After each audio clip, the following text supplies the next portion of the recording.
Shirley Landruth was working the hotline for Shasta County's secret witness program when she started receiving strange calls from a man in 1985.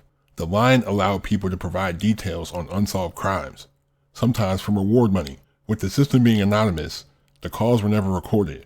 However, this particular caller was strange. The man gave precise directions to the location of a body, and over the next few years, the same man with the same distinctive voice called over 20 times. He reported various minor offenses, but the most peculiar part was that he gave the locations to 2 more bodies, something that raised the eyebrows of Shirley and the police. Welcome to history's biggest villains.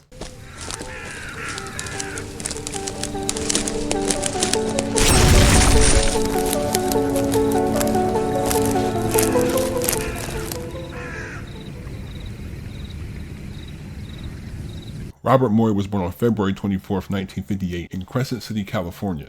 He allegedly had an abusive father, so his family moved to Anderson.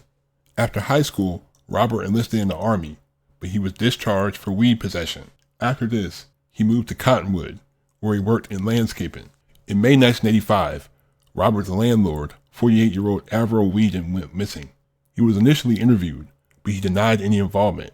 On June 19th, an anonymous caller contacted the secret witness program hotline with information on Avril's whereabouts. However, he wanted to know how much money he would get in return. On August 8th, the man called again, claiming that he found her body, but he would only provide the details if he received reward money. Shirley Landruth, the operator of the hotline, agreed to his proposal, and he gave specific directions, leading the police right to her corpse. Her body was found partially covered in dirt and wrapped in cardboard, and an autopsy revealed multiple skull fractures and clear signs of strangulation. After her body was discovered, the same man called again, claiming the killer was named Robert or Bob. Another call gave the details of the murder weapon, an 8-inch rock. On September 4, 1986, Robert was brought in for questioning, but he again denied involvement.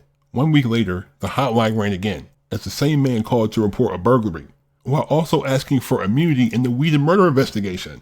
Robert would anonymously collect the $250 reward for finding Whedon's body.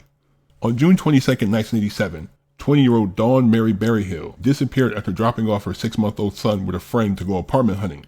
Dawn's mother recalled last seeing her daughter with a bearded man. Her mother didn't know his name. 4 days later, 30-year-old Belinda Jo Stark went missing. When the familiar voice called the secret witness hotline with information about both women, Shirley broke company policy and secretly recorded him. But on August 8th, there was another call, as the man claimed to have found Stark's body, but would only reveal the location if he received a portion of the reward money. Even though he was essentially profiting from reporting on his own murders, this wasn't enough for Robert. As he started going to the police station, he told them that he knew where Belinda's purse was, and when he rode along with a cop, he directed them to the exact location of her purse, something that began to arouse suspicion among the investigators. On August 17th, the caller rang again, with exact directions to Belinda's body. On September 22, 1987, the caller had even more information, this time providing the location to Dawn's body. Her corpse was already in an advanced stage of decomposition, but the autopsy revealed that she was strangled to death with a bootlace. The most alarming part about this discovery was that Dawn's body was found only 250 yards away from Belinda's body, leading investigators to believe that the two were connected. The police were almost certain that Robert was their guy, as they already had him tailed. He received $1,250 for the tip that led to Dawn's discovery, and the police watched him use that money to buy a motorcycle. Despite the police's assumptions, Shirley couldn't identify the caller, and it didn't help that her company prevented her from revealing his identity. The police had a plan, and they used Roy Del Carlo to pretend to be an employee for the secret witness board and set up several meetings with Robert. Roy was wired, so when Shirley heard his voice, she said it was eerily similar to the mystery caller. Also, Robert's fingerprints were found on an envelope from the board containing reward money and also on items in Belinda's purse. Robert was arrested at his home on November 7, 1987, under suspicion of murder. He was held at $750,000 bail, awaiting charges, which was later changed to no bail once he was charged with 3 counts of first-degree murder, as well as a rape he committed in August. Robert pleaded innocent and said he merely witnessed one of the killings, and that revealing his identity violated his rights. Even as the judge read the criminal complaint to him, he shouted, "I'll walk out of these doors in 80 days. Not guilty." The defense argued during the trial that Robert accidentally stumbled upon the bodies and reported them as a good Samaritan.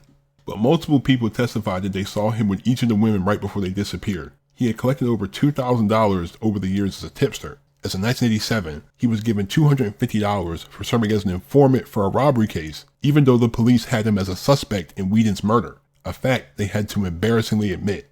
Robert was found guilty on 3 counts of first-degree murder and sentenced to death. In 2003, Robert tried to appeal his sentence, claiming that multiple errors occurred during his trial, including the fact that the jury was told about his calls to the hotline, something that the program promised to keep private, as this violated his Fourth Amendment rights.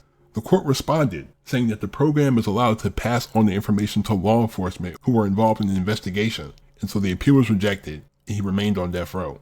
Due to the constant limbo in California regarding legislation on capital punishment, Robert still remains at death row in San Quentin prison. He could not have been all there mentally. What did you think would happen? Like, you can't do this more than once. Why are you reporting on multiple bodies and knowing exactly where the bodies are? We're going to assume you did it, since how do you know where this is? Like, you're consistently calling. It's like you're telling on yourself. Like, I don't get it. Like, that's really what intrigued me about this, because it's like, I don't even understand this story. You're telling on yourself, and you're not even really making that much money. Like, you're getting a couple $100 there. Like, you did all this to buy a bike. You bought a motorcycle. That's all you did it for, is just to buy a motorcycle. Like, I don't understand this story, bro. This story was wild to me. These are the stories I want to find, just the weird stuff that people don't talk about, man. But thank you. I really appreciate you guys. Leave a like if you enjoyed. Hit that subscribe button if you're new to the channel. Turn my post notification on if you haven't already. Please be safe. Stay on the grind. I'm out. Peace.